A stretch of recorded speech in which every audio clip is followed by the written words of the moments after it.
Animal kingdom में जानवर की एक अलग ही जलवा है। भला ये बात इनके डरावनी क्यों ना हो, या तो इनका शिकार करने का तरीका भी है। ये अपने जलवा की अलग तरह की इस्तेमाल करते हैं। ये शिकारी जंगल में अपना खुराक को ढूंढते ढूंढते उछल पछल कर देते हैं और सभी को अपने आतंक से परेशान करके रख देते हैं। मगर कभी कभार इनके शिकारी का हमला इतना बढ़ जाते हैं कि लोग इन पे देखते देखते नजरें भी हटा नहीं पाते। आज हम आपको ऐसा ही कुछ दिलचस्पी नजरें दिखाने वाले हैं इस वीडियो में। शायद ही इससे पहले आपने कभी देखा होगा। तो चलिए बिना देरी करते हुए इस वीडियो को शुरू करते हैं और आपको ऐसी चीजों से रूबरू परिचित करवाते हैं। Jaguars, birds, anaconda. हम सभी लोग अक्सर मूवी में देखते हैं एनाकोंडा आसानी से कोई भी जानवर को निगल जाते हैं। दोस्तों, क्या आपको कैसा लगता है, ये असल जिंदगी में भी ऐसा ही करते हुए कोई जंगल में एक एनाकोंडा भटकते हुए एक जैगुआर के सामने पड़ जाए, क्या उसे भी निगलने में कामयाब होगा, न कि खुद उसका शिकार बन जाएगा? आइए आपको इसी तरह चीजों से रूबरू करवाते हैं। पानी में एक एनाकोंडा है और जैगुआर आके उसे भिड़ चुका है। वो एनाकोंडा को अपने मुंह में दबाने की पूरी कोशिश कर रही है, साथ ही उसके पंजे से भी हमला भी कर रहे हैं। इस बीच ऐसा मौका भी आ जाते हैं, जैसे ही जैगुआर इस एनाकोंडा के ऊपर हमला करने के लिए आगे बढ़ते हैं, तब एनाकोंडा इस जैगुआर के ऊपर ही हमला बोल देते हैं। हालांकि इस एनाकोंडा की हमला ये दमदार था, लेकिन जैगुआर के ऊपर कोई हमला के असर नहीं हुआ और दोनों के ऊपर हमला करते रहते हैं। कुछ देर तक ऐसा ही रूबरू चलते रहते हैं। आखिर में जैगुआर अपने शिकारी को एनाकोंडा को मुंह में दबोच लेते हैं और वहां से फरार हो जाते हैं और हमें ये पता चल जाता है कि एनाकोंडा के काम तमाम हो चुके हैं। अगला नंबर में आते हैं पोर्कुपाइन वर्सेस लेपर्ड। जंगल में एक से एक जानवर खतरनाक से खतरनाक होते रहते हैं, लेकिन जब पोर्कुपाइन के बात आते हैं, बड़े से बड़े शिकारी भी इनके सामने आने से डरते हैं। इसके पीछे की वजह क्या है, आपको इस वीडियो की फुटेज देख के समझ आ जाएगा। जंगल में भटकते हुए दो पोर्कुपाइन को दिखाई देते हैं और जैगुआर दो की नजर पड़ते हैं इनके ऊपर और बिना देरी करके उसके ऊपर चल पड़ते हैं। लेकिन जैगुआर एक तो रुक जाते हैं और एक हमला करने के लिए तैयार हो जाते हैं, लेकिन उसे शिकार बनाने के लिए पीछा नहीं छोड़ता उसे। जब लेपर्ड उनके पीछे आ जाते हैं, तब शिकारी उनको कांटे जैसे चीजों को उनके ऊपर घुमा देते हैं, लेकिन लेपर्ड इसके बावजूद भी उसके कांटों के परवाह नहीं कर रहा है। लगातार उनके ऊपर हमला करने के लिए कोशिश करते रहते हैं। वो कभी खड़े होकर उसके ऊपर चोट पहुंचाना चाहते हैं, कभी बैठकर उसके ऊपर चोट पहुंचाना चाहते हैं। वही देखते हैं कि पोर्कुपाइन भी उसके से दूर नहीं भागते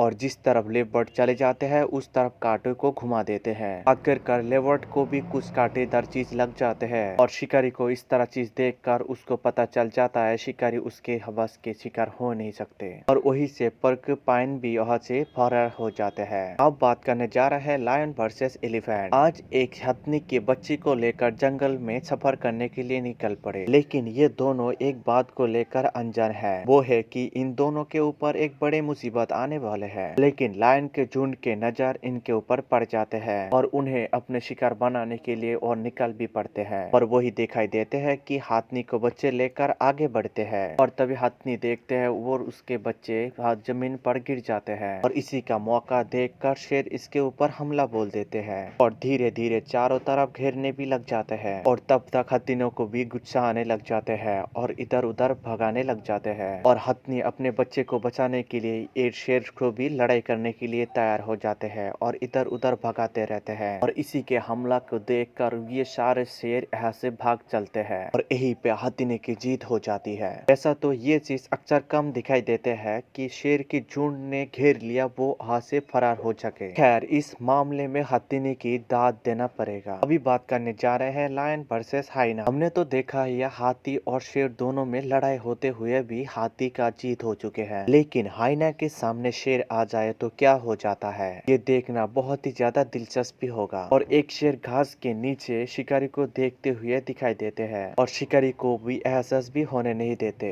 लेकिन ये बात देखकर हाइना को पता चल जाते हैं और हाइना अपने जान बचाने के लिए वहां से भाग निकल पड़ते हैं। लेकिन शेर से भागना इतना आसान कहाँ है और शेर उनके पीछे लग जाते हैं और इसी तरह दौड़ाते हुए भी हाइना को कुछ देर के बाद पकड़ लेते हैं और इतने जोर से हाइना को पकड़ लेते हैं और नीचे की तरफ पटक देते हैं और इतने में ही और एक शेर आके पहुंच जाते हैं। एक शेर उसका जबड़े को पकड़ लेते हैं और दूसरा शेर और दूसरे तरफ पेड़ से चोट पहुंचाने की कोशिश कर रहा है और हाइना भी ये जीत का एकदम छोड़ दिया चुका है। आप इस बात को लेकर आप पता ही लगा सकते हैं क्या होगा। तो दोस्तों आज के लिए इतना ही। उम्मीद करता हूँ ये वीडियो आपको पसंद आया होगा। पसंद आए तो लाइक कमेंट शेयर जरूर करना। Thank you for watching. मिलते हैं अगली वीडियो पे।